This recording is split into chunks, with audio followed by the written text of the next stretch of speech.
Hi Virgo, welcome to the new moon reading in Cancer beginning July 5th and 6th, 2024. It is a 2 week period that this energy is active. You have the direction that this reading is going in is the number 8, which is a very powerful energy. It is power, intention, discovery, but it did come up reversed. So unexpected happy developments, but when it's reversed, it can indicate a delay in reaching your goal. There can be a few blocks that you have to overcome. You might feel a little bit frustrated, or some external problems can show up and might slow you down, or your resistance can keep you from finding this new discovery. Let's see.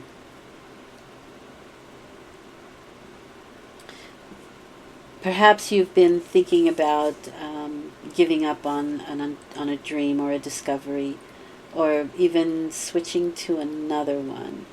Um, so this card is asking you to be honest with yourself about it, right? Um, if you are, like, for example, if you're consistently miserable, um, pursuing this particular thing or particular goal, it may be time to let it go, but you have to be honest with yourself. So it's a good time to take some time to find a path that calls to you. Um, it doesn't indicate that you're failing at it. It just, you may need to make some changes. Just kind of part of the process. All right, so that's the direction the reading is going in. I'm not in my usual place, so I'm really working with the bare minimum here. But I think we can still navigate this new moon, no problem. The first column is where you find yourself at the time of the new moon, or if you are consciously beginning something new. The second column is you and how you're behaving, how you're seeing the situation, how you're acting through it, what you're thinking, what you're feeling. The last column is the probable outcome column. Probable because some things we are able to change, forewarned is forearmed, and some things we have chosen to experience, but always to further our growth. Hindsight is 2020, right? We don't always see it, but I think when you look for the lesson in what is going on, you have a greater understanding. You don't get as upset, and you can probably move through it a lot quicker. Okay, so let's have a look here. Wheel of Fortune. Life is a gamble. So you may have gambled on something. You may have given it the old college try. Um, 1, 2, 3 major arcana. So there can be a lot going on within. You do have some emotional cards and one person here. So you can be emotional during this period as well, or kind of dealing with some emotional ups and downs. And that is the Wheel of Fortune, right? Sometimes you're at the top of the wheel, sometimes you're at the bottom. Life is a gamble, but the wheel keeps spinning, and that cycle will change. And if you're at the bottom, you will find yourself at the top. If you're at the top, you will find yourself at the bottom again. Life is a gamble.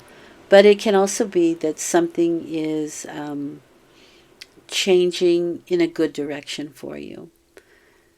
Whatever it is, though, there's some karma involved with it. And now this can be actual legal situations with the Justice card, but it can also be you get what you give in this situation.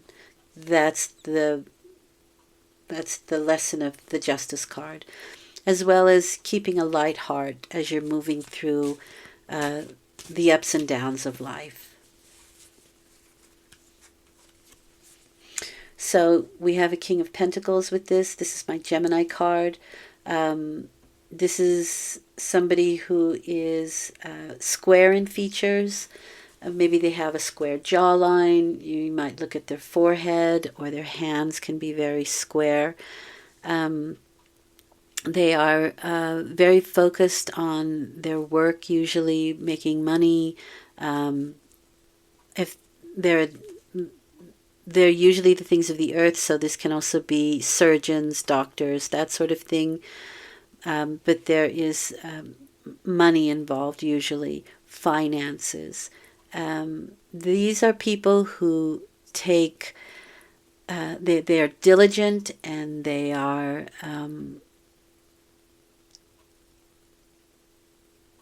they can make small steps to create large changes. So they're very diligent in their efforts. They're very persistent in their efforts. And this is somebody that you're dealing with in regards to possibly taking a gamble on something. This is the Discovery card. But you could be weighing options here. Because it can be a gamble. Interesting. I do want to pull one more for that.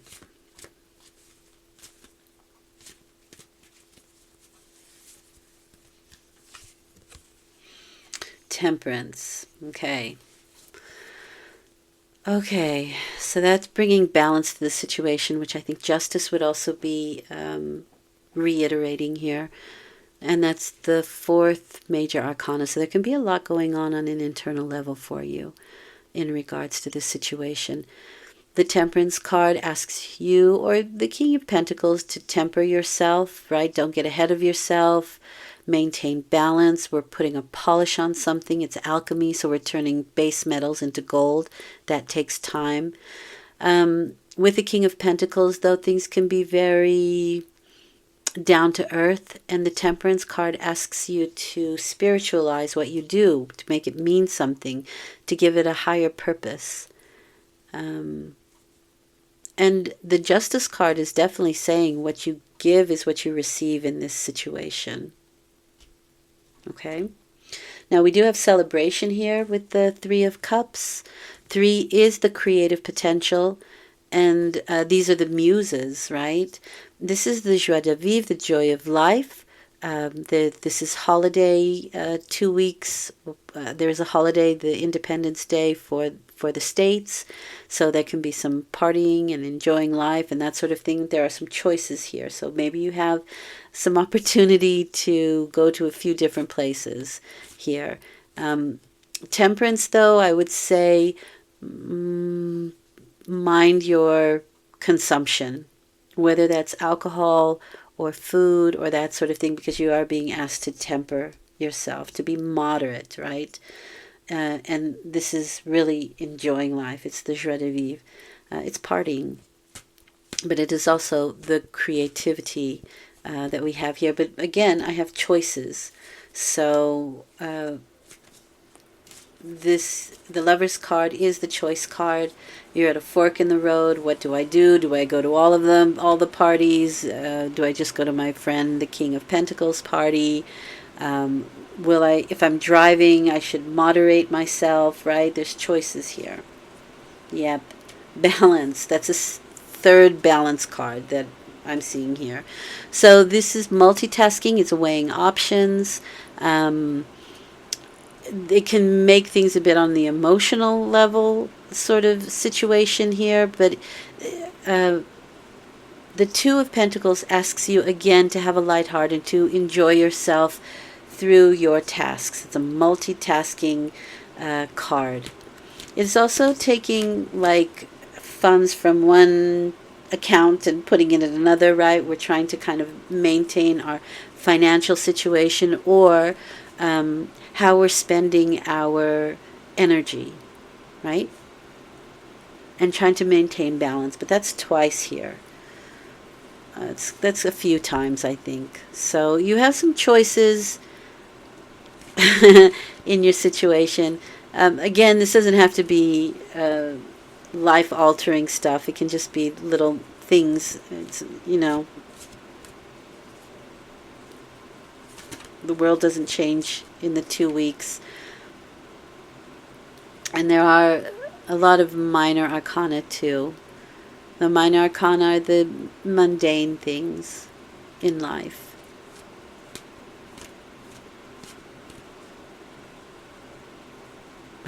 Okay.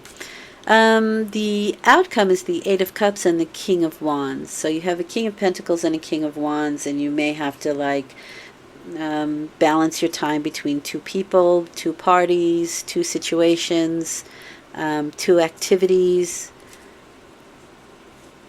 Or you may leave one behind and just go to one, because this is something that has been, the Eight of Cups is kind of with a bit of a heavy heart, letting go of something that maybe have been fun at one time, but in order to be better, do better, strive harder, we let it go. When we do that, though, we are moving upwards with that Eight of Cups. So it can be leaving old emotional baggage behind, but it can also be leaving something that was fun, opting out for the other thing. And that can be towards a King of Wands. So maybe a King of Pentacles is asking you to do something, you're weighing your options, and you decide for the King of Wands, or you leave behind the King of Wands and you go to this King of Pentacles. Perhaps it's something with work, right? You have a friendly person who you're a good friend that you may want to go and spend a holiday time with or spend some time with, but the boss is asking you to go to some event that work is offering. You think you can juggle them both, but you do have to make a choice. You may have to leave the friend that is the good time party, leave them behind and go do your diligence at work. Something like that. It doesn't. That's a scenario, but it's just a scenario. Now this is interesting too, because the Five of Wands is a very competitive energy, but it's also recreational, and so maybe this is the recreational thing. This is the work thing, right? But these can be lively debates, and certainly a King of Wands, which is my Aries, associated with Aries card, doesn't mind a good debate, doesn't mind a good challenge. So it can be just lively debates, but it can also be argumentative. It's a very competitive energy. So maybe you feel like, because it's a competitive energy, I have to do the work thing over the fun friend thing, because the competition will be there and the boss will see me as a slacker if I don't go and do this with the company. Can be something like that. But it is, the Five of Wands is definitely a competitive energy. All these people have the same goal in mind. Everybody has a different way of how they want to do it. Okay.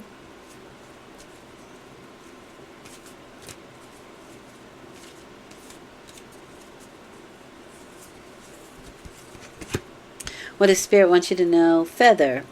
This is the calling card from the universe. It says unicorns, but I'm going to say universe, telling you that they are near you. So you can look for help or just comfort even in signs and symbols. It does mean that Spirit's close. It does definitely mean that. I know when I get this card, something happens where I'm comforted, and I can feel the comfort through Spirit, through the universe. Okay? I don't think that it's anything too harsh. It doesn't feel that way to me. There can be a lot of internal struggle, however. This card asks you, the Two of Pentacles, asks you to move through your tasks with a light heart, as does the Justice card, as does the Temperance card. Okay? So, I would say don't be too discouraged. And with that Discovery card, yeah, that does kind of put the kibosh on something. So I feel like you're kind of trying to decide here which way to go. All right. I hope this has been helpful. I will return in 2 weeks with a full moon reading. Thank you for listening. It's appreciated. Take good care and enjoy the holiday if you're in the States. Bye for now.